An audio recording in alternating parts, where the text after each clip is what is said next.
చంద్రబాబు నాయుడు గారి దెబ్బకు అటు బీజేపీ, ఆంధ్రప్రదేశ్ బీజేపీ రెండుగా నిట్టనిలువుగా చీలిపోయింది. ఢిల్లీ బీజేపీకి కూడా దేశంలో ఎక్కడ లేని తలనొప్పి, మనకి ఆంధ్రప్రదేశ్ ఏమొచ్చిందిరా బాబు, అక్కడ వచ్చింది లేదు పోయింది లేదని చెప్పి వాళ్ళు కూడా నోరెళ్ళబెట్టే పరిస్థితికి వచ్చేసింది. చంద్రబాబు దెబ్బ అంటే మామూలుగా ఉంటుందా? అటు జనసేనతో ఇటు బీజేపీతో పొత్తు పెట్టుకున్న తర్వాత చంద్రబాబు నాయుడు గారు ఏం చేశారు? జనసేనలో ఫస్ట్ నుంచి పనిచేసే వాళ్ళు చంద్రబాబు గారిని వ్యతిరేకిస్తారు అని, టీడీపీని వ్యతిరేకిస్తారు అని, అటువంటి వాళ్ళకి కనుక సీట్లు గెలిపించుకున్నా, రేపేమైనా కనుక ఎమ్మెల్యే సీట్లు అవసరమైనా వీళ్ళ మద్దతు తీసుకున్నా వీళ్ళతో నెత్తినెప్పి ఉంటాయని చెప్పి బాబు గారు ఏం చేశారు? పవన్ కళ్యాణ్ గారిని అట్లా రిమోట్ నొక్కేసి ఈ పాత జనసేన వాళ్ళకి ఎవరికి టికెట్లు ఇవ్వకుండా అంత వలస పక్షులకే టికెట్లు ఇప్పించారు. టీడీపీ నుంచి వచ్చిన వాళ్ళకు, రాత్రికి రాత్రి వచ్చిన వాళ్ళకి టికెట్లు ఇప్పించారు. సార్ జనసేన ఏం చెబితే అది తింటారు కాబట్టి పోయింది. ఇప్పుడు బీజేపీ కూడా అదే పరిస్థితే. ఒక్క నరసాపురం తప్పితే అందరూ వలస పక్షులే. కిరణ్ కుమార్ రెడ్డి, పురంధరేశ్వరి, కొత్తపల్లి గీత, సీఎం రమేష్, వరప్రసాద్, తిరుపతి అందరూ వలస పక్షులే. ఒక్క దగ్గర ఇప్పించుకోలేనందుకు, చంద్రబాబు మనిషికి నరసాపురం ఇవ్వనందుకు ఏకంగా మోడీజీని మాడాజీ అని చెప్పి తిడుతున్నారు ఈ స్థాయిలో. అండ్ ఒరిజినల్ బీజేపీ వాళ్ళు ఎవరైతే ఉంటారో ఆ ఒరిజినల్ బీజేపీ వాళ్ళకు ఒక్కరికి టికెట్ రాని కూడా, సోము వీర్రాజుకి లేదు, జీవెల్ నరసింహారావుకి లేదు, సత్యకుమార్కి లేదు, విష్ణువర్ధన్ రెడ్డికి లేదు, ఎవరికి టికెట్టే లేకుండా చేశారు. చివరికి అది ఎంతవరకు పోయిందంటే ఈ రోజు ఢిల్లీ నుంచి బీజేపీ పెద్దలు వచ్చి ఆంధ్రప్రదేశ్లో బీజేపీ పదాధికారుల సమావేశాన్ని ఏర్పాటు చేశారు. ఆయన అక్కడి నుంచి శివప్రకాష్ వచ్చారు, అరుణ్ సింగ్ వచ్చారు, సీనియర్ బీజేపీ నాయకులందరూ, ఇన్ఛార్జీలు అందరూ వచ్చారు.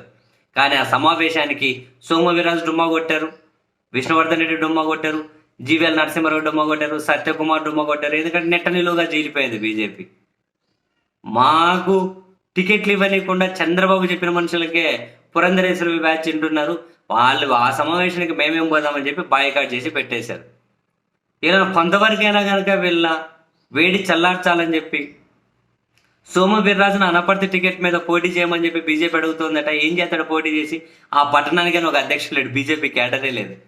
ఆయనేమో విముఖత చూపుతున్నాడట. రాజమండ్రి ఎంపీ అనుకున్నారు, పురంధరేశ్వరి చక్రం తిప్పేసి ఆయన పక్కకు తొప్పేశా. సత్యకుమార్ని అంట ధర్మవరంలో పోటీ చేయమని అడుగుతున్నారట. ఏం చేస్తాడు వాటికొచ్చి? ఇంక 4 చీరలు నేర్చుకోవాలి మగ్గాలలో కూర్చొని.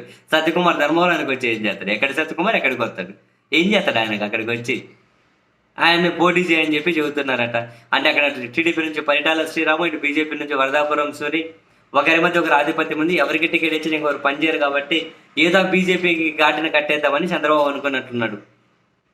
మరి అది వాళ్ళిద్దరి మధ్య ఆ ప్రపోజల్ పెట్టారట. జీవీఎల్ నరసింహారావు చంద్రబాబు వ్యతిరేకం అని చెప్పి ఆయనకు అసలు అడ్రస్ లేకుండా చేశారు. విష్ణువర్ధన్ రెడ్డి, ఇది పరిస్థితి. చివరికి ఈరోజు పదాధికారుల సమావేశానికి కూడా ఈ సీనియర్ బీజేపీ నాయకులు మొత్తం డుమ్మా కొట్టేశారు. ఇప్పటికైనా కొన్ని మార్పు చేర్పులు జరగాలి అని చెప్పి ఆగుతున్నారట. బీజేపీకి 10 మంది ఎమ్మెల్యే అభ్యర్థులు ఉన్నారు కదా, ప్రకటించాలి కదా. వాళ్ళను ప్రకటించిన తర్వాత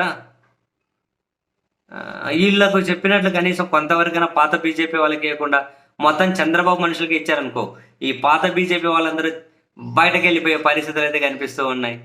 సో వలసవాదుల దెబ్బకి వాస్తవ బీజేపీ వాళ్ళు, ఫస్ట్ నుంచి వచ్చిన పాత బీజేపీ వాళ్ళు తోక ముడిచి మూల కూర్చుంటున్నారు. మరి మూల కూర్చుంటారో లేకపోతే అవమానం తట్టుకోలేక మూల నుంచి బయటకు వచ్చి ఫ్రీ బర్డ్స్ అవుతారో చూద్దాం.